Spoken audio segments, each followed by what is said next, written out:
का पानी नहीं पिया, तू जा यहां से, तेरा मुख देखना नहीं है। आप मेरे को लेने के लिए, शरीर जब तक अच्छा होता है तब तक बुद्धि बहुत बिगड़ी हुई रहती है, भक्ति नहीं करता है। शरीर जब बहुत बिगड़ जाता है तब बुद्धि थोड़ी सुधरती है। विश्व पितामह को भगवान ने वरदान दिया था, अंत काल में मैं आऊंगा। विश्व पितामह का प्रेम बहुत बढ़ गया, पांडवों के साथ श्री कृष्ण भगवान वहां आए। सदैव देवो भगवान प्रतीक्षताम् करे वरम यावदिदं विनोम्यहम्। मेरे लिए भगवान आए, चतुर्भुज नारायण का दर्शन करते, भगवान भीष्म पितामह का दर्शन करते। भगवान जिसको आंख देते हैं, चार आंख जब एक होती है तब दर्शन का हमें मिलेगा। भीष्म पितामह नारायण का दर्शन करते हैं, नारायण भीष्म पितामह का दर्शन करते हैं। मेरे लिए भगवान आए। प्रभु ने स्मित हास्य किया है और भीष्म पितामह को कहा है, ये धर्मराजा को कुछ पूछने की इच्छा है, आपको पूछने के लिए आए हैं, आप इनको समझाओ। भीष्म पितामह ने वंदन करके भगवान को कहा है, धर्मराजा को जो पूछना हो सो मेरे को पूछे। मेरे मन में एक शंका रह गई, मैं किसको पूछने के लिए जाऊं? भीष्म पितामह बड़े ज्ञानी हैं, जगत में उनकी बहुत प्रसिद्धि है, ऐसा ज्ञानी पुरुष हुआ, बाल ब्रह्मचारी है। सभी को आश्चर्य होता है, भीष्म पितामह के मन में क्या शंका होगी? आपको कुछ पूछना है तो मेरे मन में एक शंका, मैं किसको पूछने के लिए जाऊं?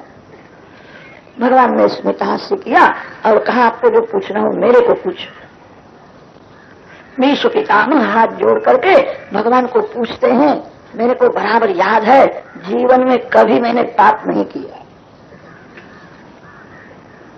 मैंने तन से पाप नहीं किया और मैंने कभी मन से भी पाप नहीं किया। प्रभु ने स्मित हास्य, सत्य है, आपने कभी पाप नहीं किया, इसीलिए मैं आपको दर्शन देने के लिए। अंतर्यामी नारायण को कहते हैं, मैंने मन से भी पाप नहीं किया। यह आत्मनितिष्ठन् आत्मान मंतरो यमयति यस्य आत्मा शरीरम स अंतर्यामी अमृतः।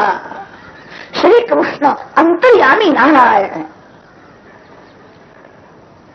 ईश्वर वह है जो मन को साक्षी भाव से देखते, मन का जो साक्षी है।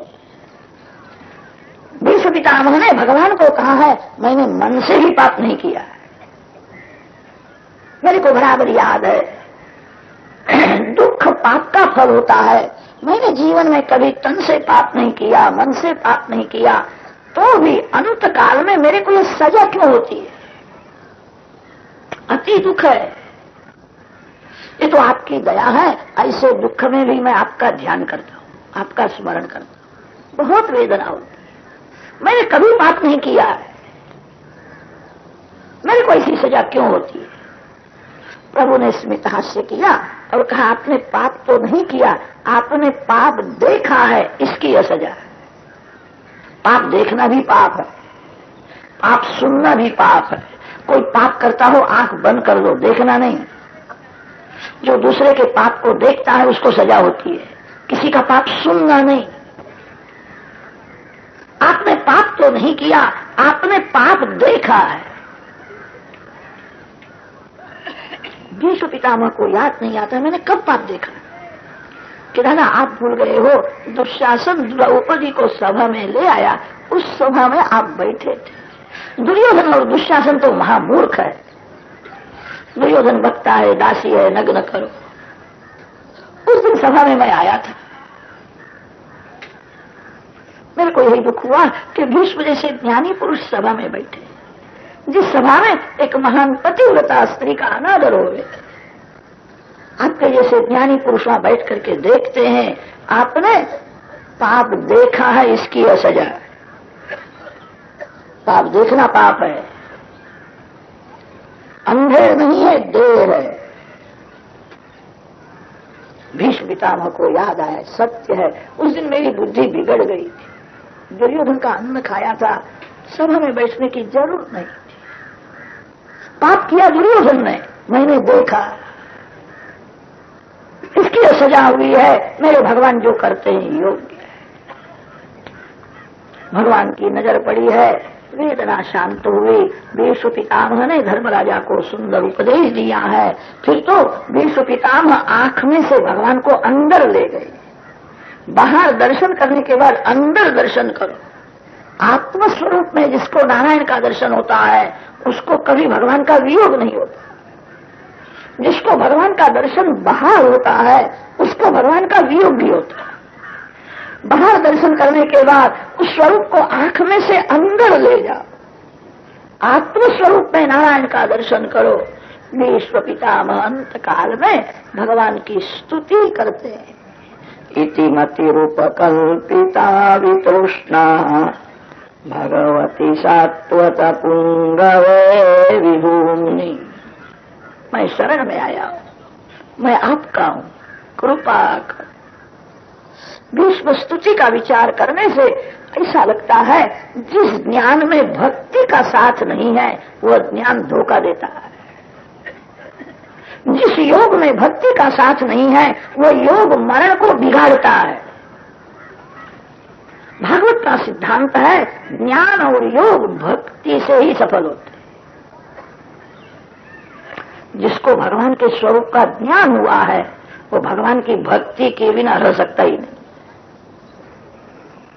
ज्ञानी ही भक्त होते हैं। जिसको ज्ञान नहीं है वो संसार की भक्ति करता है। जिसको भगवत स्वरूप का बराबर ज्ञान हुआ है वो भगवान की भक्ति के बिना रह नहीं सकता है। कृपा करो, मैं शरण में आया हूं, मैं आपका हूं। भगवान ने स्मित हास्य किया और कहा, आज बोलते हो मैं आपका हूं। कौरव पक्ष में आप रहते थे और पांडवों के साथ आपने युद्ध किया। आपकी कौरवों में आसक्ति थी। कौरव ने बहुत अन्याय किया था तो भी आप कौरव पक्ष में खड़े थे, पांडवों के साथ युद्ध किया था। आज बोलते हो मैं आपका हूं, शरण में आया हूं। आपकी कौरवों में आसक्ति थी। भीष्म पितामह ने कहा, ऐसा नहीं, मेरी आसक्ति श्री कृष्ण में थी। मैंने ऐसा विचार किया पांडव पक्ष में रह करके मैं कौरवों के साथ युद्ध करूं तो अर्जुन के रथ में विराजमान श्री कृष्ण का दर्शन बराबर होगा नहीं। आपका दर्शन करने के लिए मैं कौरव पक्ष में जाकर के खड़ा था। आपने अर्जुन को गीता जी में उपदेश दिया था, अर्जुन युद्ध करना है, मेरे को भूलना नहीं, सतत मेरा स्मरण कर, माम अनुस्मर युद्ध। मैंने निश्चय किया था भगवान का दर्शन करता हुआ मैं युद्ध करूं। कौरव में आसक्ति नहीं थी, मेरी आसक्ति पार्थ सारथी श्री कृष्ण में थी। पार्थ सारथी श्री कृष्ण का स्वरूप मेरे को बहुत प्रिय लगता। एक हाथ में लगाम है, एक हाथ में चाबुक है, एक हाथ ज्ञान मुद्रा वाला है और मैंने बराबर दर्शन किया है। आपने एक हाथ अर्जुन के मस्तक ऊपर रखा। अर्जुन का बाल बांका हुआ नहीं है। प्रपन्न पारिजाताय तोत्र वेत्रैक पाणये ज्ञान मुद्राय कृष्णाय गीतामृत दुहे नमः। भक्ति जब बढ़ जाती है तब भक्त और भगवान दोनों एक हो जाते हैं। आरंभ में भक्त और भगवान ऐसा भेदभाव होता है। भक्ति भेद का विनाश करती है। प्रतिवृषमिव नैकधार्कमेकम् समधिगतोऽस्मि विधूत भेद मोह। अंदर नारायण का दर्शन करते हैं, बाहर नारायण का दर्शन करते हैं। दाहिने बाजू में नारायण है, बाई बाजू में नारायण है। भक्ति जब बहुत बढ़ जाती है तब जगत रहता ही नहीं है, भगवान ही बाकी रहते। अंदर बाहर नारायण का दर्शन करते हुए भीष्म पितामह भगवान के धाम में भीष्म पितामह कृतार्थ हुए हैं। धर्मराज्य की स्थापना की है। श्री कृष्ण भगवान द्वारका में आए। फिर परीक्षित का जन्म हुआ। जन्म होने के बाद बालक को याद आता है, माँ के पेट में 4 हाथ वाला तेजस्वी पुरुष मैंने देखा, वो कहाँ है? सभी को निहारता है, ये नहीं है, वो दूसरा है। परितः ईक्षते, जो सभी में भगवान को देखता है, जो सभी में भगवान को शोधता है। परीक्षित का सब भविष्य समझाया है। धीरे धीरे परीक्षित बड़े हुए हैं। विदुर जी का सत्संग हुआ, धृतराष्ट्र का उद्धार हुआ है। नारद जी पांडवों को सावधान करते हैं। पांडव परीक्षित को राज दे करके हिमालय में गए। केदारनाथ की पांडवों ने पूजा की है। आज भी केदारनाथ के मंदिर में 5 पांडवों की 5 मूर्ति है, द्रौपदी की मूर्ति है। केदारनाथ में आज भी ऐसी मर्यादा है, शंकर भगवान की पूजा करने के बाद स्त्री हुए के पुरुष हुए शिव जी को आलिंगन देते। जीव भाव ही देह भाव है, मैं पुरुष हूं, मैं स्त्री हूं, एक देह भाव में ही जीव रहता है। सभी जानते हैं शरीर से आत्मा भिन्न है, तो भी देह भाव मरता नहीं है। मैं पुरुष हूं, मैं स्त्री हूं, इसी भाव में ही जीव रहता है। देह भाव शिव कृपा से मरता है, शिव भक्ति से देह भाव मरता है। पांडवों ने शिव पूजन किया है। 5 पांडव द्रौपदी के साथ भगवान के धाम में जाते हैं। 4 पांडव और द्रौपदी ने शरीर छोड़ा है और भगवान के धाम में गए हैं। एक धर्मराज ऐसे थे, सदे गए, शरीर छोड़ा नहीं। वेदांत का सिद्धांत है, ज्योत में ज्योत मिल जाती है, ठीक है। अरे ज्योत में ज्योत मिल जावे तो क्या आश्चर्य है। भक्ति में कैसी शक्ति है, भक्ति देह को भी दिव्य बनाती है। सतत भक्ति करने से देह दिव्य हो जाता है। धर्मराजा ने शरीर छोड़ा नहीं है। कलयुग में तुकाराम महाराज सजे गए, शरीर नहीं छोड़ा। आम्ही जातो अमुचा गावा, अमुचा राम राम घ्यावा, आजूबाजू होतो तुमच्या गावी, आता कृपा असो द्या, आता नाही जाणे येणे, सहज खुंटले बोलणे, रामकृष्ण विठ्ठल बोला, तुका जातो वैकुंठाला। विठ्ठल विठ्ठल विठ्ठल विठ्ठल कीर्तन करते हुए तुकाराम महाराज सदे गए, शरीर नहीं छोड़ा है। जो शरीर छोड़ता है उसकी समाधि होती है, शरीर छोड़ता है उसका श्राद्ध भी करना पड़ता है। तुकाराम महाराज का श्राद्ध नहीं, तुकाराम महाराज की समाधि नहीं। तुकाराम महाराज सदे हो गए। गौरांग महाप्रभु जगन्नाथ जी में मिल गए। कृष्ण कृष्ण कृष्ण कृष्ण कीर्तन में हृदय पिघला है। श्री कृष्ण वियोग सहन नहीं हुआ, वियोग में प्राण व्याकुल हुए, दौड़ते हुए गए, जगन्नाथ जी को आलिंगन दिया है, जगन्नाथ जी में मिल गए। बहुत से संत शरीर छोड़ करके भगवान के धाम में जाते हैं। कितने संत तो ऐसे भी है, सतत भक्ति करने से उनका देह भी दिव्य हो जाता है। 4 पांडव शरीर छोड़ करके भगवान के धाम में गए हैं, अकेले धर्म। यश्रद्धयै तद भगवत् प्रियाणाम् पांडुसुतानाम् इति संप्रयाणम्। परीक्षित राज करने लगे हैं। परीक्षित के राज में कली ने प्रवेश किया। कली की ऐसी इच्छा है, परीक्षित की बुद्धि बिगाड़नी है। आचार और विचार दोनों जहां शुद्ध है वहां कली नहीं आता है। आचार बिगड़ने के बाद विचार बिगड़ता है, आचार विचार दोनों बिगड़ने के बाद कली आता है। सदाचार नींव है और सद्विचार बंगला है।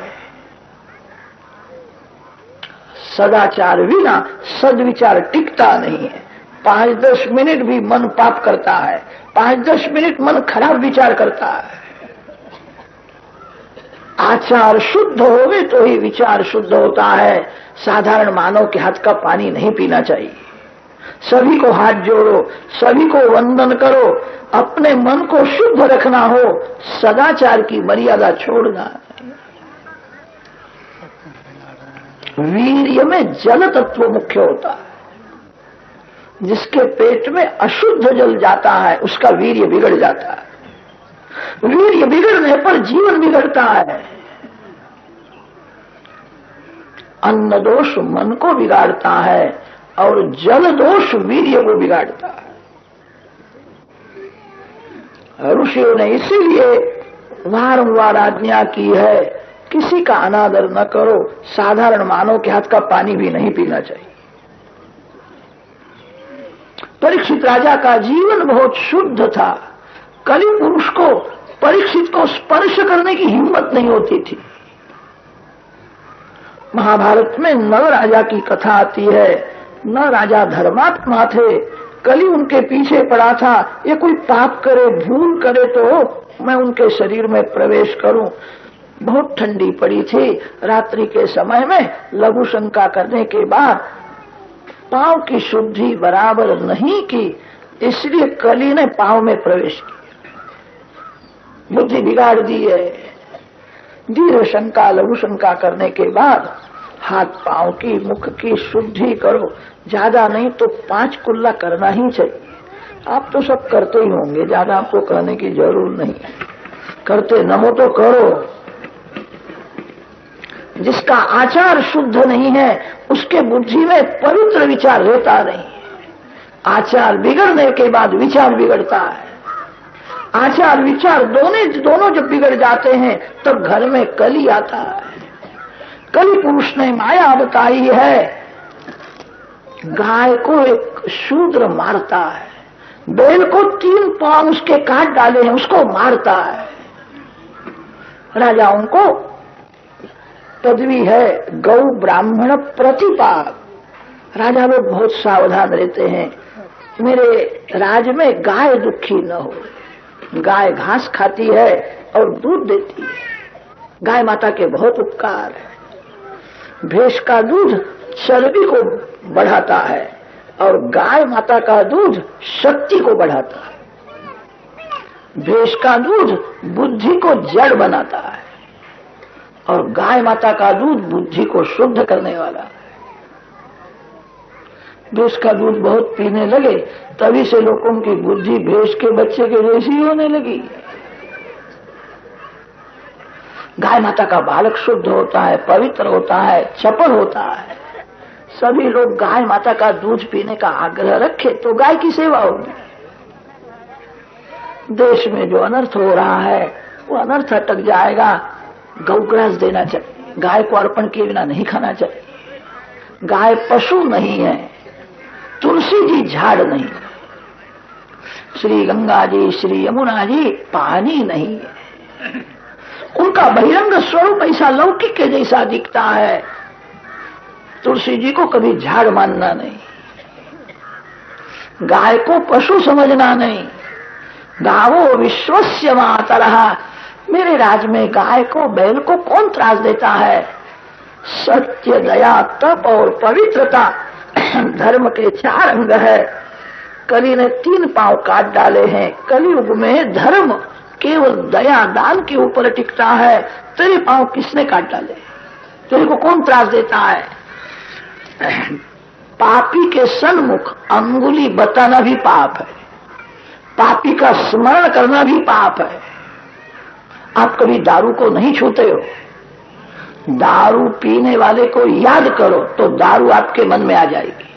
आपने दारू को स्पर्श नहीं किया, यह दारू पीता है ऐसा बोलो कि सुनो, सूक्ष्म रूप से दारू आपके मन में आ जाएगी। धर्म की गति अति सूक्ष्म है। पापी का स्मरण भी न करो। धर्म रूपी वृषभ बहुत विवेक से बोलता है। कौन दुख देता है उसका निर्णय हुआ नहीं है। बहुत से लोग तो ऐसा कहते हैं काल सुख दुख देता है। 12 वर्ष के बाद सुखी दुखी हो जाता है, दुखी सुखी हो जाता है। कितने लोग कहते हैं कर्म से जीव सुखी दुखी होता है। कितने लोग कहते हैं ना काल से नहीं, कर्म से नहीं, स्वभाव से जीव सुखी दुखी होता है। जिसका स्वभाव सरल है, जिसका स्वभाव बर्फ के जैसा ठंडा है, जहां जावे वहां शांति है। जिसका स्वभाव कड़क है वह जहां जाता है हृदय को जलाता है। बहुत से लोग भोजन के समय में हृदय को जलाते हैं, रामरस कम है, दाल तो बहुत ठंडी है। अरे दाल ठंडी है तो तू काहे को गर्म होता है, तू ही ठंडा हो जा। स्वभाव से जीव दुखी होता है। कौन दुख देता है उसका निर्णय अभी तक हुआ नहीं है, आप ही विचार करो। परीक्षित को आश्चर्य हुआ, यह धर्म तत्व को जानने वाला कोई महान पुरुष है। कली को मैं सजा करूंगा, कली को मारने के लिए तैयार हुए हैं। कली ने कहा मैं शरण में आया हूं, मेरे को मारना नहीं। आपका राज छोड़ करके मैं कहां जाऊं, मेरे को रहने की थोड़ी जगह दे दो। परीक्षित ने जगह दी है। जिस घर में जुगाड़ का पैसा आता है उस घर में जाकर के, धन की जरूरत है, धन से ज्यादा धर्म की जरूरत है। जिस धन को धर्म का साथ नहीं है, जो पैसा पाप से घर में आता है उसमें तेरा निवास होवे। जुगाड़ में कली का निवास है।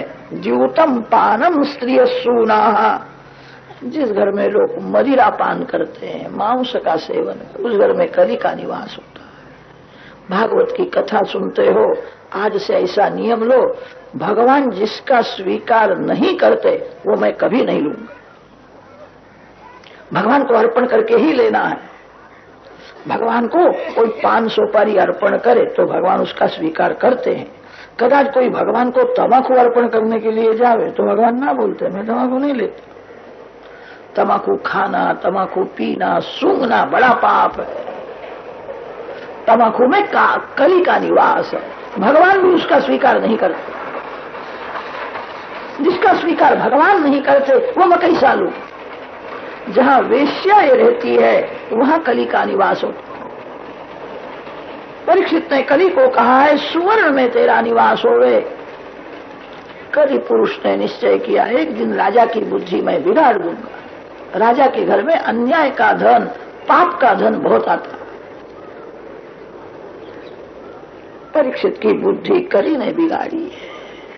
किसी भी वस्तु का उपयोग करने से प्रथम थोड़ा विचार करो ये शुद्ध है क्या शुद्ध है।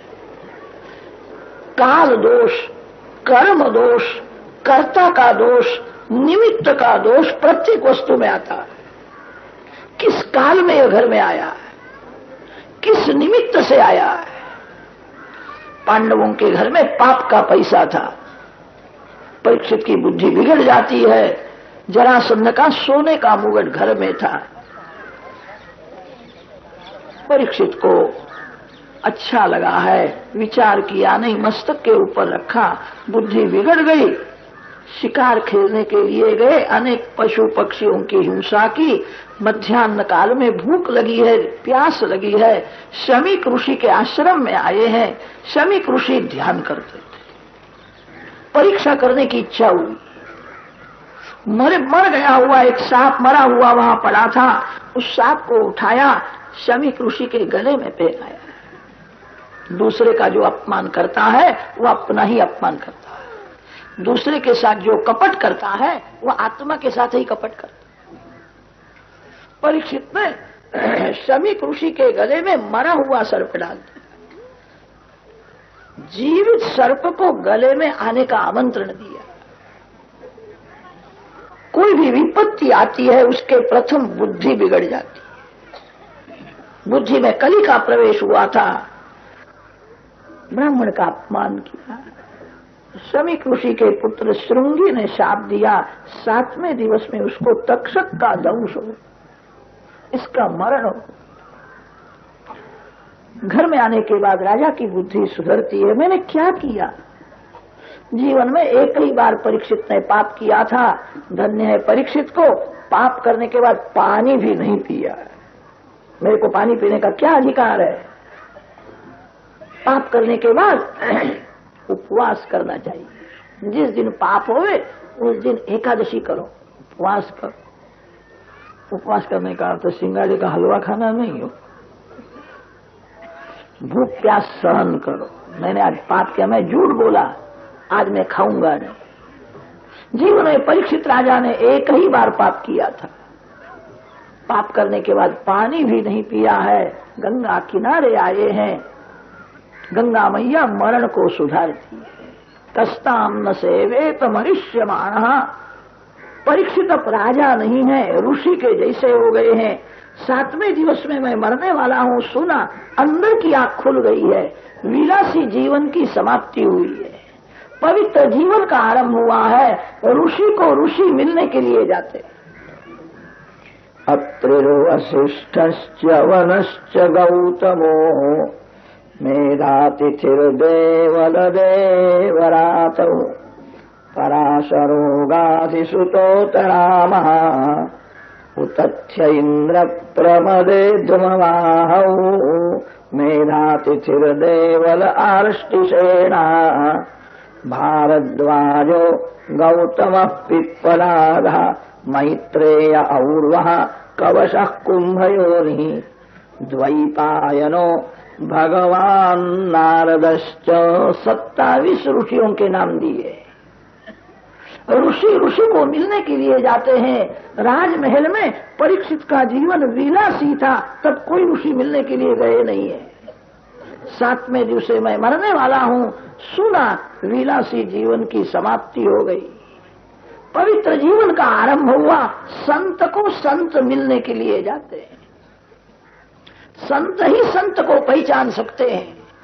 बड़े बड़े ऋषि आए हैं, ऋषियों को वंदन किया है। परीक्षित ने अपना पाप प्रकट किया है, मैंने पाप किया है, मैं 7वें दिवस में मरने वाला हूँ। पाप को छिपाना नहीं, जो पाप को छिपाता है उसके मन में पाप घर करता है।